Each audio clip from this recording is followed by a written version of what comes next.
Hello, I'm Palki Sharma, and today we are having a special conversation on one of the most striking innovations of our times. We will talk about the way we work, and more importantly, where we work. The concept of co-working spaces is evolving at an unprecedented pace. Hybrid models are becoming the norm, and digital-first businesses are taking center stage. You could say a quiet revolution is unfolding, not just in metros, but in India's rising Tier 2 and Tier 3 cities. So how is this transformation playing out? What is the model for sustainable expansion, and where does India stand globally in this shift? We will discuss all of this and more with someone who's at the heart of this movement, Rishi Das, the founder of IndiQube. Yeah, thank you, Palki. Very good to have you, Rishi. Let me tell our viewers about IndiQube. It's a homegrown brand redefining flexible workspaces and unlocking potential in overlooked cities. Rishi Das is a serial entrepreneur. He has shaped India's talent story with CareerNet and then set up IndiQube to transform how and where India works. Rishi, welcome to this conversation again. Thank you. Thank you. You started, and I was reading about your journey, you started on what many would say was a safe path, IIT, and then taking up a proper job, and then you veered into the uncertain. What made you take that plunge into entrepreneurship? What was it that was going through your mind? Did you just want to take a risk? Was it instinct? Was it ambition? What motivated you? So I will say a combination of all the emotions that you said. I think I will give a little background. My entrepreneurial journey started shaping up when I joined IIT Roorkee. And that was a time when I had some good stints with a lot of entrepreneurial ideas and few ventures. And then since I passed out in 97, so around that time is when the liberalization had happened, the IT industry was growing around that time, and the advent of internet had already happened. So that fueled my ambition, typically, that I need to be an entrepreneur. But my father was in a government job, so looks like that let me pick up a job from the campus and then in a while take a plunge. So when I joined my first job in Noida, incidentally it was there. On the day one I felt that I'm back to kindergarten and I don't belong here and I'm too restless to go to the corporate ladder and work there. Within 6 months left, came back home, and 2 months told my parents that I've left the job. You're not Gen Z, you sound like them though. Yeah, those times entrepreneurship was a taboo typically, right? It was even the word you had to look for dictionary. So then started looking for opportunity. And since we did not have the capital, so the first criteria was any business that we start should not require much capital. The second was whatever core competence, little bit we had, good academic background, brief stint in IT, and a good college network that we developed. A lot of our school guys went to different IITs and all of that. So looking at that, and then the whole IT industry was just coming in. So typically, a large company like Infosys, TCS were having less than 5,000-10,000 employees around that time. So we believed, and there were no headhunting firms which came from IT background.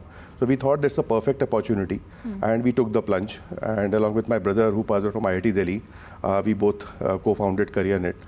And my second journey, IndiQube, happened in 2015. And again, it was more looking at a gap. In 2013, for CareerNet, we are expanding very fast. So we picked up a large office space with the idea that 50% we will use, 50% we will give it to other folks who typically may look for short stint. When those companies came in, they started asking, can I use your boardroom, training room? We are providing transport, food to our employees. So we're happy to extend all of that. In doing that is when we figured out there's a big gap in the market. You had tech parks, typically, or you have very swanky buildings. You have in Bombay, Bangalore, now Delhi as well. So we found that can we create a mid-market office brand, a brand which is high on functionality, which is accessible, affordable. And that's how, along with my better half, Meghna, we both co-founded IndiQube. So it has been about looking for the gaps. For me, entrepreneurship has been about seeing that wherever those gaps exist and how we can fill in them. Typically, and in a responsible way. I will say we were restless in the right way, but we are never reckless, and that's how the journey has been so far. And I think that is a philosophy that every business, every professional can use, whether they're entrepreneurs or anyone. You are identifying a gap and trying to come up with a solution. And I would say you started up well before startup became the buzzword. Yeah, that must have taken a lot of courage. Yeah, it was a full taboo at that point of time. It took us almost 3 years to explain to our parents what we are up to. When you say you run a headhunting firm, it was considered like day back a placement agency model that used to run around Nehru Place, right? So kind of a challenge that was there. So it took a while, but I think being early always helped, and my advice is to all entrepreneurs that take the plunge as early as possible. Yeah, I relate to that. When one started many years back into journalism, people would ask, what exactly do you do? And then they wouldn't understand. And then they would say, are you able to pay your bills? So then you're doing something that should be okay as long as you don't depend on your parents. But when you look back at your journey from where you started and how you've expanded and how you've entered different markets, how do you assess your growth story? So I will say two parts to it. One funny thing about growth is that when growth reflects in the square footage and the cities on the map. But for me, the most satisfying part about growth has been the impact.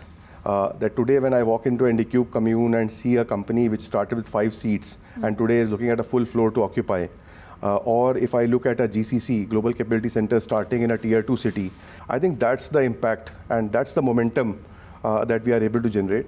The other aspect I will say is that if I look at growth is not a straight line. Typically, it is a lot of unlearn, relearn, and adapt kind of a situation that we all go through, especially in India, where we have a lot of chaos, we have a lot of resource constraints.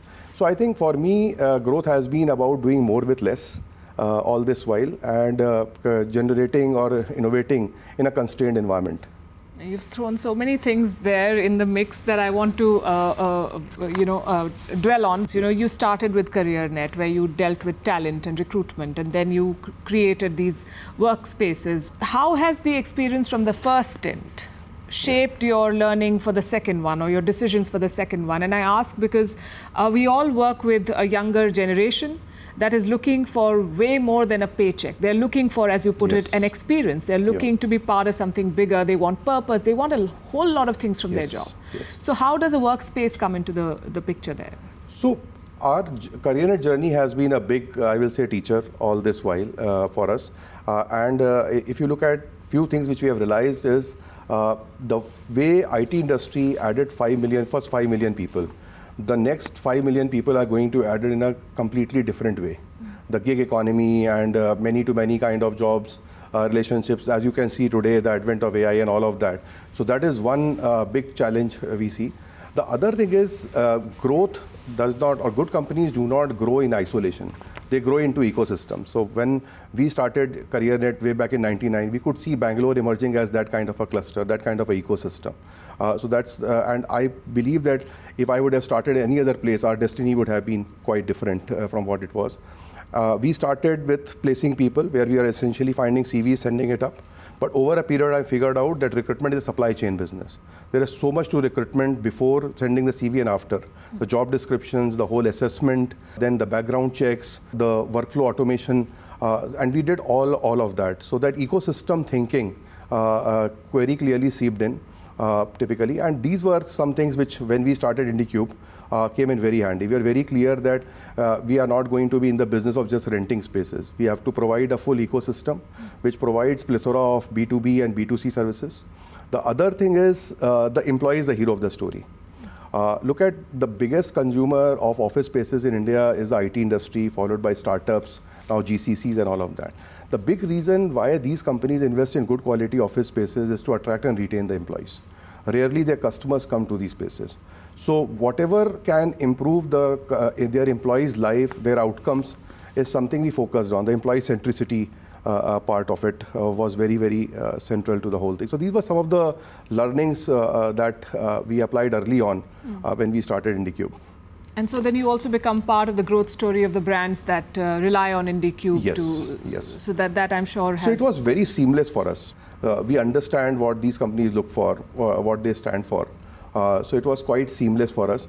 And our industry, the services industry, so the whole service levels, when we run recruitment, turnaround time, various metrics we have to follow. I think same metrics we are following when we are operating IndiQube over there. So. Right. Now let's talk about the business of what you're into. And I was looking at some trends, and I found a striking contrast. Developed markets like the US are seeing rising vacancies in commercial real estate. In India, the picture is completely different. What, according to you, explains this contrast? So I will go back to my earlier point where I said that, look, the biggest consumer of office spaces in India is IT industry, GCCs and the startups. So, and that is very unique to India. So cities like Shanghai do not have even half the commercial real estate what a city like Bangalore has. So that is very unique distinction about India. And the biggest consumer of commercial real estate in India is the IT industry. The second aspect is most of the jobs that IT industry has are sub $15,000 jobs. And a large number of people who work in these companies are essentially migrants. They come to big cities, stay in paying guest accommodations or shared accommodations. For them, they never had that infrastructure to do work from home or take calls from home. So I think the comeback to office in India was much sharper than what we saw in US or other developed markets. Plus, in India, for a lot of employees, the best meal of the day is what they get in office. So our socio-economic setup is very different compared to the developed countries.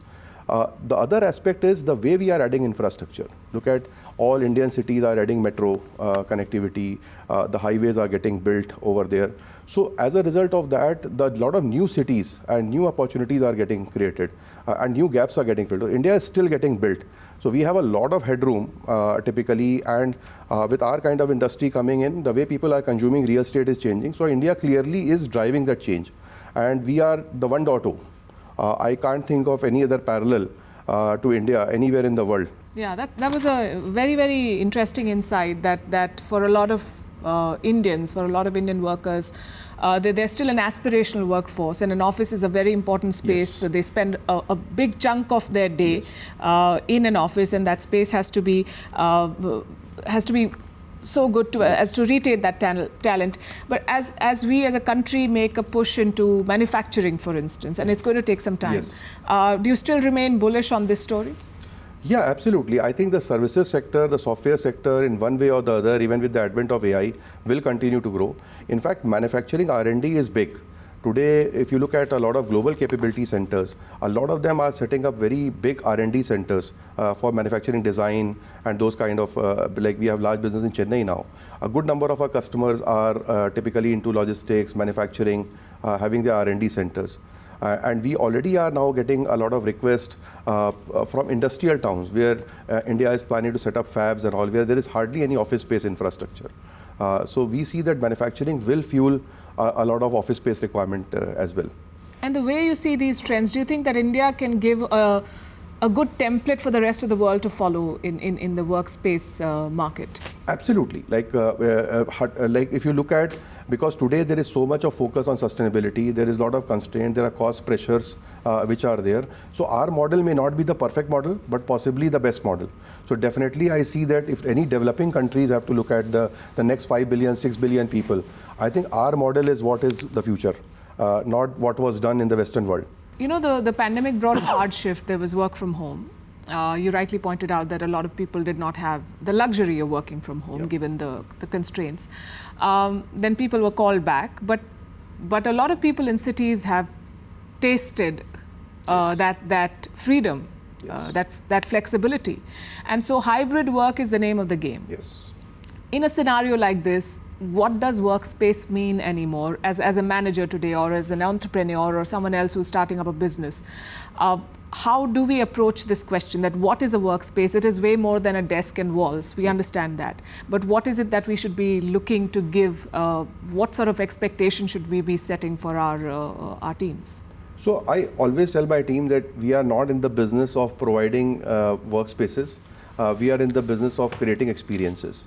And if you look at the whole question of who will come to office, when, where, how, is still an evolving question. While people are saying that hybrid is a way to go, but 2 days a week or 4 days a week, I think that, and that is very contextual to different type of roles, different types of industries. Typically, the whole thing is still evolving.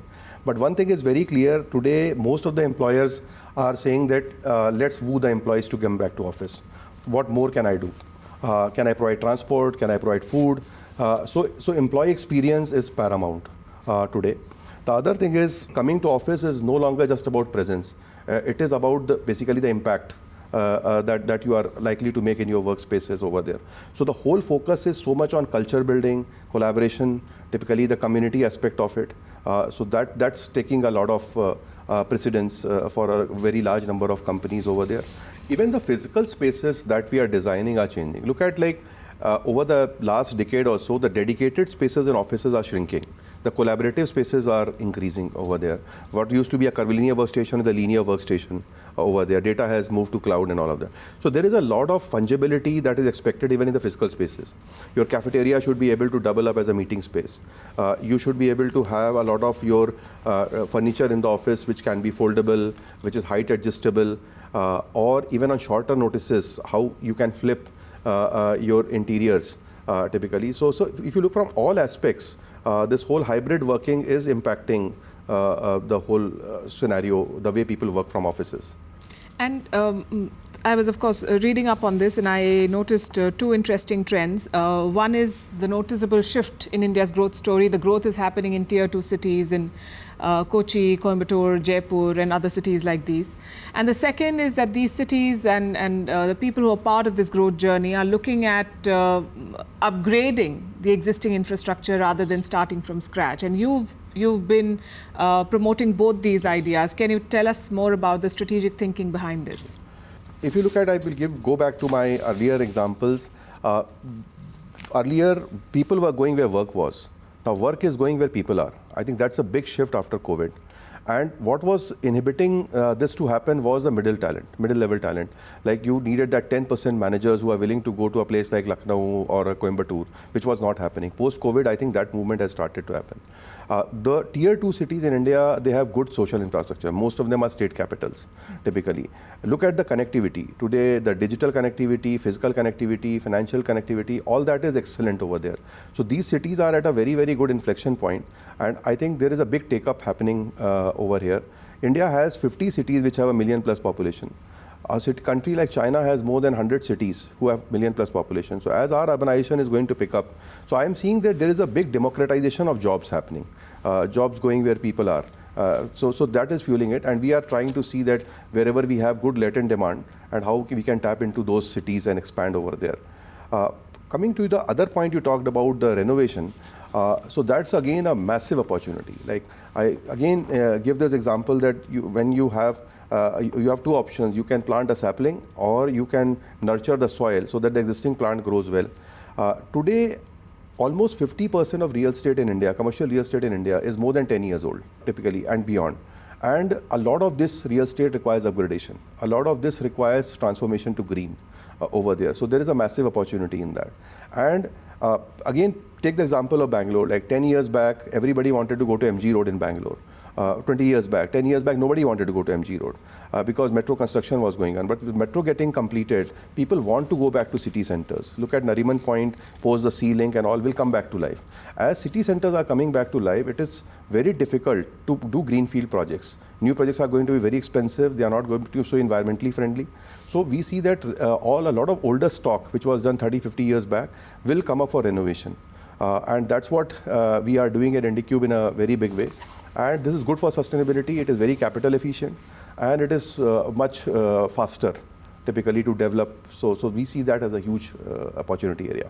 So the focus is on tier 2. The other focus area, I would say, is technology, which is driving the future of work. The global smart office market is expected to grow at a CAGR of almost 14% from 2025 to 2030, and Indian businesses are rapidly adopting digital tools. How are platforms like MiQube and data analytics helping reshape the way people interact with the workspace? Yeah. So MiQube, it connects our customers, their employees, with the spaces that we have. Like today, when an employee decides to go to office, they are able to book their seat, they can book their parking lots, they have access to meeting rooms, they can order food online, they can avail recreational benefits. So all that is digitally possible. And all this is possible in a personalized way. Every company will like to have a different way to provide services. Some may be happy providing a freshly brewed coffee. Some may like to provide the tap chai, may in a snack like to offer a samosa. So all that is possible using technology. So MiQube allows you to ensure that the employee journeys are all personalized, well curated. And imagine a company having, say, 30, 40 offices across India. Using MiQube, we are able to offer a consistent experience. You can know at the tap as a security head how many people are working after 7 in the evening in your offices, what's your power consumption. All that is very easily visible, trackable over there. Then we are able to create a lot of on-demand solutions. In India is not a market where you offer a 5-star buffet, typically, right? India is a market where you offer a base pizza and then you offer a lot of toppings. Typically, you see in the airlines industry, those airlines have done better than the ones who try to do a 5-star buffet. So using technology, we are able to provide a lot of on-demand solutions where a lot of amenities are made available and people can pick and choose. Some money is put on the wallet and they can decide which ones they want to avail, they don't want to avail over there. And in doing all of this, we are collecting lots of data. Typically, and that data is allowing us to, for example, optimize the spaces. We are able to see what kind of meeting rooms are more frequented, utilized by employees. Looking at the consumption patterns, we are able to come up more personalized benefits for different companies. The last but not the least, all our employees, for example, who are housekeeping staff, security guard, they all have an Android phone. So we have been able to make large part of our operations paperless, all of that. You mentioned pizza and toppings. Do you think more companies are now ordering more toppings for their employees to retain them? Yes, absolutely. I think the focus on the employee centricity is the highest. I have never seen in 2.5 decades that level of employee centricity. Today, in a lot of multinationals, at 10 in the morning, there is metric at the country manager's desk, how many people have come to office today. What was a support function today has become a mainline function. Yeah. So. HR has to do a lot more now. Yes. You know, when I started my career, I remember going to the kind of newsroom I went to and then moving to Delhi, and then it felt like a different world. And today, everything looks so... See, when we were in our first jobs, the tea, coffee used to come to our table after 6 in the evening or at 3 in the afternoon, so that we don't waste time. Today, you look at the breakout areas, they resemble like 5-star lobbies or coffee shops, right? So people are hanging out, chatting over there and all that. So that has come a complete... foosball tables in the newsroom. The world has changed completely. You mentioned constraints and you mentioned innovation, and these are two sides of the same coin, some would say, and that has been part of India's story as well. We often say that Jugaad is our philosophy, which is frugal innovation. When we talk about sustainable growth, can India, A, how are we poised to deliver on sustainable growth? And B, what can the rest of the world learn from what we're doing? So I think we are certainly poised for sustainable growth because we have been used to working in a constrained environment. We do a lot of innovation with a lot of frugality. So that is very integral. Less is more we have been doing for decades. So look at any solutions like this whole on-demand thing. That I'm talking about, like rather than providing a 5-star buffet, is something which we excel. I give another example in our business that in India, before you offer free beer in the office, India requires affordable food and transport for its employees. So those are the places where I see that frugality is so built in. So the model that our industry and in IndiQube we have been able to create, I think is certainly what typically is a model of the future. We are very focused on sustainability. Typically, if you look at the amount of solar rooftop generation that we are able to do in our buildings, the amount of water conservation we have been able to achieve, typically, those are very, very significant over there. The rest of the world has a lot to learn from India when it comes to sustainable development. Doing more with less, I will say. One size doesn't fit all. The amount of personalization that is required. And cheap is one part of it, cost effective is another part of it. I think what in India, most of the businesses that have been able to offer cost effective, affordable solutions, they have done better. And this is not a question of that you remove 50% features in a product and you say that I have a cost effective product.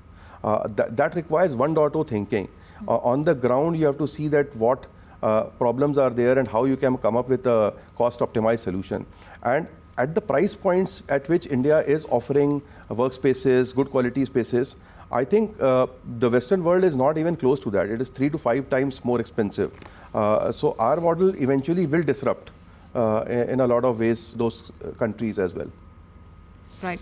Before we wrap, Rishi, I want to ask you, what is your advice to young entrepreneurs? A, because you've been an entrepreneur yourself and you started in times which were less conducive to entrepreneurship than today, with the kind of support structure that we have as a country.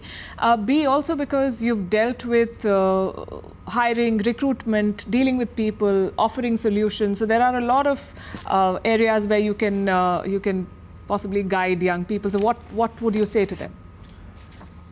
My advice will be that as an entrepreneur, people should look for gaps that exist, try to do more with less, and look for population scale problems with a problem solving approach, and try to do brick by brick execution. I always say that growth at any cost comes as a huge cost. Believe in the power of compounding, do it in a sustainable, scalable manner. Another thing is the best companies are bought, they are never sold. So when you look at venture capital, that's not an end in itself. It's expensive capital, it comes with a lot of responsibility. Consume it very responsibly over there, and solve for India. Don't try to look at templates that exist in the Western world, which are copy-paste there. They may not be the best ones, and a huge opportunity awaits you. Right. You know, I remember reading somewhere that there was this management fund of painkiller versus multivitamin. So you'll take a multivitamin on and off for wellness, etc. But if you're in pain, then no matter where you are, you will not forget it. You will find it. Yes. So I think without putting it that way, you figured out what was the painkiller, and you gave something to the industry that it really couldn't do without, and that is why it's been such a big success. Yeah, I agree with you. Like basically, and it is first principles thinking, Palki. I think that has helped us both. If I look at CareerNet or if I look at IndiQube, both places, and being level-headed, not letting. Another example that I give, a Sanskrit shlok that we learned in school: Kak chesta bako dhyanam alpahari grahatyagi iyam vidyarthi panchalakshanam. So if you look at the life of entrepreneur, is no different. Kak chesta means basically like you have to be as perseverant as a crow. Bako dhyanam is focused like a crane. Shwan nidra, sleep like a dog. Alpahari, consume less, and live with penance. I think these are all essential traits which any entrepreneur should be practicing. Nothing has changed.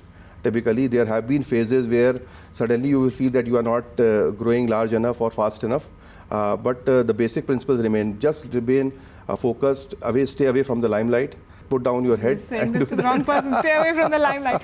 But no, lots of things to learn, and lots of very interesting points that you've made. And I think I'm inspired after this conversation. I'm sure our viewers are. And one big takeaway for me is also that the workspace industry in India is not just about infrastructure, it's about imagination, and you've shown how it can be done. Rishi, thank you very much for sharing your thoughts with us, and all the very best to you and your team. Thank you, Palki. Our pleasure. Yeah. Thank you. Thanks.